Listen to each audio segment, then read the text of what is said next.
Hi world, hi YouTube. This is Sabrina in China.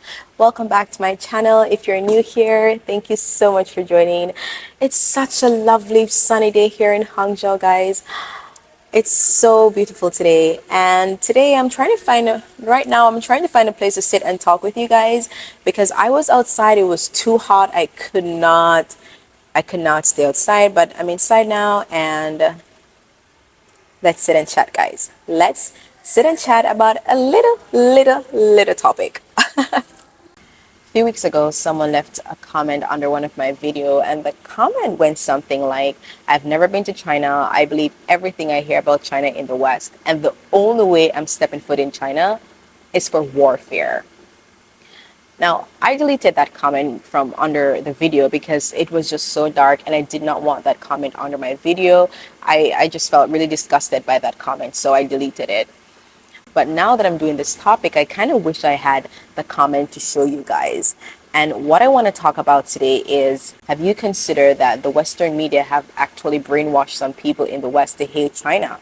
Like in recent times, when we talk about brainwashing, it's always in relation to Chinese and how they've been brainwashed by their government. But have we considered that Western media have brainwashed some people in the West to hate China? I started to reflect on my own feelings before I came to China, the fears I had, and I started to think about that. Where did that fear come from? Where did you decide to not like this place and to fear your life here? Where? At what point? And I trace that back to the influence of Western media. And so a lot of us, we harbor hate toward countries and people and things that we have no idea about. Since living in China and changing my opinions and thoughts about China, I started to question some of my preconceived ideas about other countries, about other people that I have no idea about. Some people in the West have been brainwashed to hate China by Western media. And what is brainwashing? It refers to the process of altering an individual's beliefs, attitudes, and behavior through psychological manipulation. It involves eroding a person's critical thinking. Now, in the 21st century, what better tool is used in psychological manipulation than the media? Listen, the media has the ability to shape and manipulate perceptions, emotion, thoughts, and feelings. The media has so much power over our minds. If we're not reading for ourselves, if we're not researching for ourselves, and only listening to what some media report, believe me, our own critical thinking skills will be eroded completely. We will have no thought of our own, right? And we know the power of media. Call for a vote on the deadline resolution early next week. If it passes, then by March 17th, says a senior official, Saddam Hussein will finally be out of final opportunities. But even if it doesn't pass, the president has left no doubt that he's ready to go to war. This is Fox News and Fox News Channel continuing coverage of the campaign which now has begun to liberate and disarm Iraq. Before the Iraq invasion, the media reported that there were weapons of mass destruction in Iraq.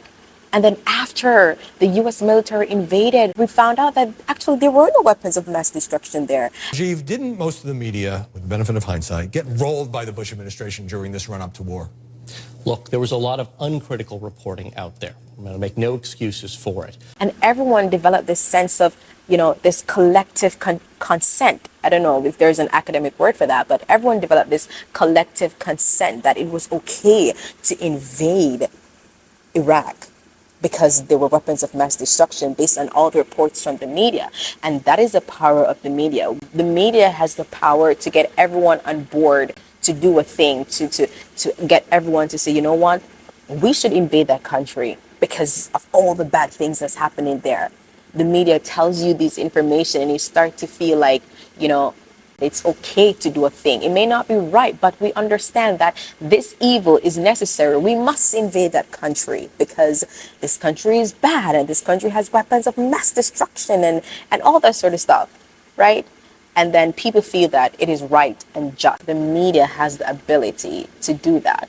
Let's look at another example. I don't know how many of you know the actor Jussie Smollett. He's homosexual. He's gay, right? And in 2019, he said he was assaulted and abused by men who yelled racist slurs and homophobic slurs to him and left him out to die in a cold winter night. And the media ran with that report, and everyone believed him and felt sorry for him, and and hate towards the people who did this racist homophobic crime. After the fact, after everything, it was revealed that it was a lie, that actually he organized the whole thing. He knew the power of the media. He knew that if he could get the media on his side to show him as a victim and for the world to feel sorry for him, that probably he would get more opportunities, that probably he could get his message across, show the world, you see, they've abused me and yelled racist and homophobic slurs toward me. America is racist. America is homophobic. He could get people to be up and hysterical about all of that. Certainly, but it backfired on him and he didn't get that result. So I just wanted to show you that he knew the power of media. So it's the same with China. A lot of times Western media report information about China, like strong, hateful message about China. Most of the times they've never stepped foot in China. Some of the strongest voices in the West sending hateful message and hateful narrative about China, they've never stepped foot in China. They've never stepped foot a day in China, but yet still they believe that all Chinese people hate their government, all Chinese people are oppressed, which is simply not true. They've never stepped foot in China for a day, and yet they have opinions and thoughts about China which are unfounded, which are not factual, which are not true. And yet still the Chinese people are the ones who are brainwashed, right? But the opposite is true for Chinese. Chinese are actually stepping out of China to visit other countries, to study in other countries, to do business in other countries, right? So I looked at some facts. The U.S. Department of State said that in the academic year 2019 to 2020, China was the leading country of origin for international students. And Australia, another country where the anti-China hate message is so strong.